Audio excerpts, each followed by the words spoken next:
What's going on, guys? Sam Adams here, and today we're going to be having a conversation about the future of PlayStation, specifically because there have been several news stories in the past couple of days that have really caught my attention, and they've kind of solidified some thoughts that I had about PlayStation for a while now, and I thought we would just kind of sit here and talk about them. I'm not writing out any notes or anything like that. I'm literally just, spieling off my my thoughts and my opinions on what's going on with Sony.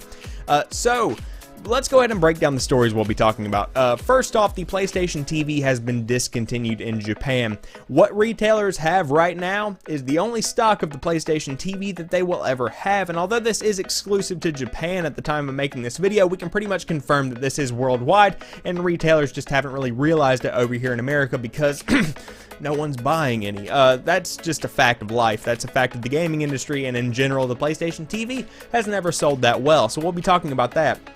In addition to this, the PlayStation Store on the PSP is being shut down at the end of March, which kind of came as a shocker to me because last year I purchased a PlayStation Portable from eBay for about $40 or so, and I have definitely gotten my money's worth out of it. I've been playing a good many games on it, and I'm really enjoying it, but we'll talk about that as well, and of course we'll be talking about a new firmware update that's coming to the PlayStation 4, bringing a host of new features that people have been wanting for a very long time, and I'm also going to dabble in PlayStation VR for a couple of minutes or two, but let's go ahead and pause for a sip of coffee because I'm getting kind of thirsty.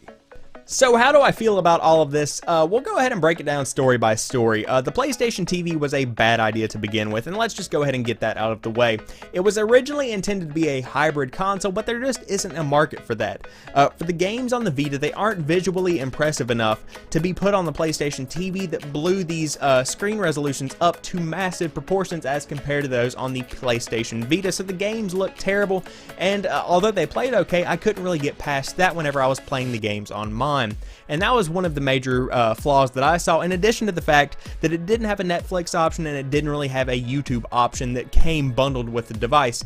If Sony had marketed this thing like a Roku or a Chromecast and they had made it out to be that, it could have completely changed where the little miniature console landed in the grand scheme of things. It could have went from being an alternative to a Vita to an alternative to a Roku or a Chromecast, and that could have definitely been a big player in the game, especially if the games had been tailored to be compatible with the PlayStation TV, and so that's my final thoughts on that.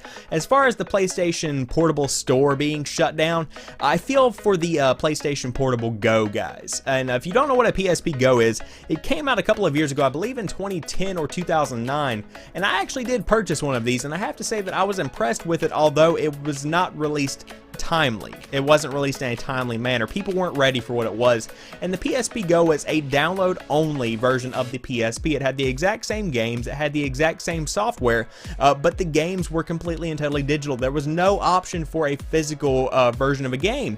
And for a lot of people, that was revolutionary. For a lot of people, they weren't ready for that because you don't really feel like you're buying anything whenever you buy a download-only game, and that was the first kind of trial we had seen of a download-only option that wasn't connected to a PC. And people just weren't ready for that, especially considering that the PlayStation Portable that I had a capacity of 16 gigabytes. And of course, the PlayStation Portable games were a little bit smaller than those of the Vita, were definitely smaller than those of the PS3 and the PlayStation 4, but at the same time, you could probably only fit about 8 or 9 large games on the PlayStation Portable Go, and that's kind of where I saw the downfall in that one. So I definitely feel for those guys, but I am surprised that Sony has kept the store around as long as they have.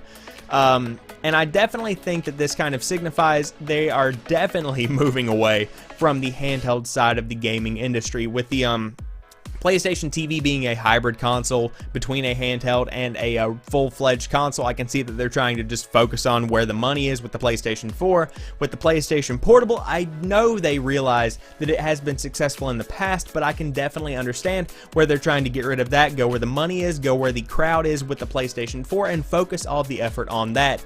And that kind of brings me to the final story with the new firmware update with the trial version coming out for the PlayStation 4. And I definitely think that it's going to be an awesome one.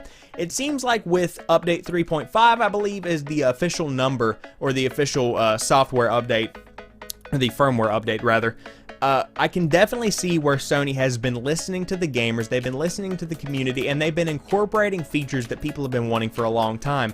Xbox One has had this thing where you can stream your games to your PC and play them on your PC for quite a while now, especially I believe since the update to Windows 10 that was kind of a company Microsoft-wide, and people have been wanting this kind of thing for a long time for the PlayStation 4, and it's nice to see we're finally getting that. Of course, improved stability and stuff like that is always great, but the range of updates that's coming in with this new firmware is definitely showing that Sony is focusing all of their effort on the PlayStation 4, and to be honest, I can't really blame them. With the Vita, it's still getting enough support for me to be satisfied. Of course, as most of you guys know here on the channel, I am a Vita gamer. I love my Vita, and I do play it on at least a bi-weekly basis, 2 times a week, and of course, I am a very busy guy. But I do tend to make time for the Vita. There are some awesome experiences on there, and it's nice to see that Sony is still supporting it through the PlayStation Plus free games of the month program. It's nice to see that more developers are putting stuff out for it, and there are still a good number of quality releases coming out for the PlayStation Vita, in addition to the classics like Persona 4 Golden and Uncharted and Killzone and whatnot. There are plenty of games to play on the Vita, and it's nice to see it still getting support. But with the end of the PlayStation TV getting produced in Japan and pretty much worldwide, with the end of the PlayStation Portable Store, it's definitely showing that Sony is realigning and kind of realigning where they're putting all of their effort, and they're pushing it towards the PlayStation 4, and they're definitely pushing it towards PlayStation VR. I definitely think that they're putting a lot of money and a lot of effort into VR, and I'm not really sure how it's going to pay off in the long run. If you guys aren't aware, there was a patent released a couple of days ago, or yeah, probably a couple of days ago, where it was filed in 2014, and it's pretty much a Nintendo Power Glove that works with the PlayStation VR, where you literally put your hand in it and you have a virtual version of your hand that can be used like a gun, it can be used like a sword. You pretty much just have a virtual hand to pick up things in game.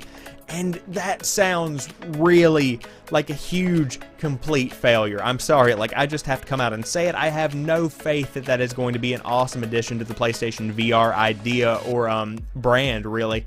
But we'll just have to see where it goes. I have faith that Sony isn't going to screw up the incredible console that they have made with the PlayStation 4. It is probably the best console that I have ever played, even as compared to my Xbox One. There are just so many creative games and so much of a loving community around the PlayStation 4 that really has just won the console over in my heart for me.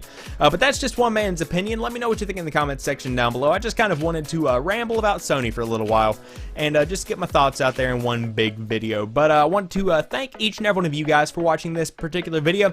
If you are new to the channel, be sure to head over and check out some of my other content, upload new stuff that's more organized 3 or 4 days a week. And then, of course, I do stream on Twitch every single Saturday night at twitch.tv/prettychillguy311 if you do want to come over and chill out. Not really sure what we'll be playing this week, but without further ado, let's go ahead and wow, I really jacked that one up. But without further ado, I want to thank each and every one of you guys for watching this particular video. I'll talk to you soon, and I'm going to finish off this delicious cup of coffee. Peace.